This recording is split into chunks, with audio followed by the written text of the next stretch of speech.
हाय hello नमस्कार मैत्रिणींनो, welcome to my YouTube channel. मी पूनम आणि तुम्ही बघत आहात माझा अजून एक नवीन blog. Good morning my YouTube family. तर ना विषय आता असा आहे की कॅनडामध्ये ना विंटर सुरू झालाय आणि विंटर सुरू झाल्यानंतर सगळीकडे ना पांढरा शुभ्र स्नो दिसतो. हा स्नो बघायला खूप छान पण वाटतं, पण त्या सुंदर स्नो मागची रियालिटी जी असते ना, ती आज मी तुम्हाला दाखवणार आहे.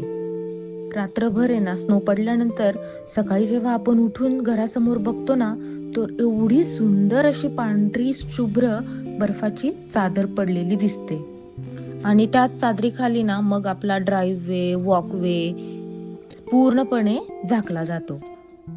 आणि इकडे कॅनडामध्ये आता असा रूल आहे की आपल्या घरासमोरचा स्नो आपण स्वतः साफ करायचा, पण फक्त इंडिव्हिज्युअल हाऊस असणाऱ्यांनीच. ज्यांची कॉन्डोमध्ये आहे तर ते बाकीचे लोक येऊन साफ करून जातात. आणि हाच स्नो 24 तासांच्या आत आपण जर साफ केला नाही तर 500 कॅनेडियन डॉलर इतकं, म्हणजे जर जवळपास आपण इंडियन करन्सीमध्ये जर कन्व्हर्ट केलं याला, तर 30,000 रुपये इतका फाईन लागतो. बसला की नाही ऐकून आश्चर्याचा धक्का? त्यामुळे तुम्हाला आता कळलंच असेल की स्नो साफ करणं म्हणजे किती महत्वाचं काम आहे ते. तर चला मग आमच्या सोबत स्नो क्लीन करायला. तसं बघायला गेलं तर संडे म्हणजे मुलांसाठी फन डे असतो. त्यांना थोडंसं रिलॅक्स होता यावं किंवा थोडंसं चिल करता यावं यासाठीचा हा दिवस समजा.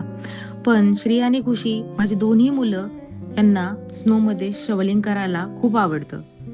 म्हणजे स्नो शवलिंग सारख्या अशा बऱ्याच अजून काही ऍक्टिव्हिटी असतील तर ते स्कूलमध्ये त्यांच्याकडून फ्री टाइम मध्ये करून घेत असतात. त्यामुळे इथे मुलांनाच बऱ्यापैकी सवय असते.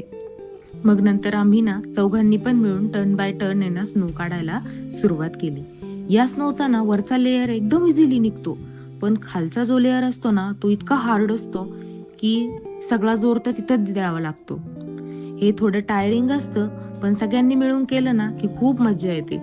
इकडचा विंटर जरी खूप चॅलेंजिंग असला ना, तरी पण फॅमिली मोमेंट्स ज्या असतात ना त्या इतक्या स्पेशल असतात. आणि ना सगळ्यांनी मिळून केलं ना की त्यामुळे काय होतं, मुलं पण काम खूप एन्जॉय करतात आणि त्यांना मेन म्हणजे सवय पण लागते काम करण्याची. आता आमच्या या लाडूबाईला ना तर काम करायला खूप आवडतं. म्हणजे दिवसभर ती म्हणत असते स्कूलमधून घरी आली की आई मी हे काम करू का, आई मी ते करू का. पण तिला म्हणावं लागतं, बाई तू आता शांत बस, तू थोडी मोठी झाली की तुला कामच करायचंय. म्हणजे आता तुम्हीच बघा, इतक्या थंडीत ती तिचं सेपरेट शवल घेऊन स्नो क्लीन करत होती. अक्षरशः ती श्री सोबत भांडत होती की दादा मलाच पूर्ण स्नो क्लीन करायचंय, तुझं झालं आता, तुझी टर्न संपली, तू जा आता घरामध्ये. पण मग नंतर तिचा दादा पण तिला जॉईन झाला, तिचा श्री दादा. मग दोघांनी मिळून परत स्नो क्लीन केला. आता इकडे ना हा समोर जो काळा पट्टा तुम्हाला दिसतोय ना, तर तो असतो ड्राईव्हवे. तर याच्यावर ना तुम्ही कार पार्क करू शकता. आणि त्याच्या समोरचा जो असा आडवा पांढरा पट्टा दिसतोय ना, तर तो असतो वॉकवे. तर हा वॉकवे जे पायी चालतात ना, तर त्यांच्यासाठी हा वॉकवे असतो.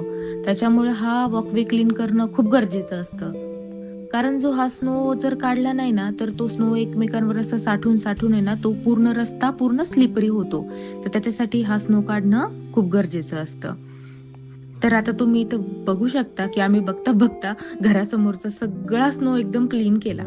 तर हा होता आमचा कॅनडा लाईफ डायरीचा आजचा भाग. तर तुम्हाला कसा वाटला कमेंटमध्ये नक्की सांगा. व्हिडिओ आवडला तर लाईक करा आणि चॅनलला सबस्क्राईब करायला तर अजिबात विसरू नका. कॅनडामधल्या अजून बऱ्याचशा गोष्टी आहेत ज्या तुम्हाला मला दाखवायच्या आहेत, काही शेअर करायच्या आहेत. तर त्याच्यासाठी पुढचा व्लॉग अजिबात चुकवू नका. पुन्हा भेटू एका नवीन अनुभवासोबत. तोपर्यंत बाय बाय, एन्जॉय.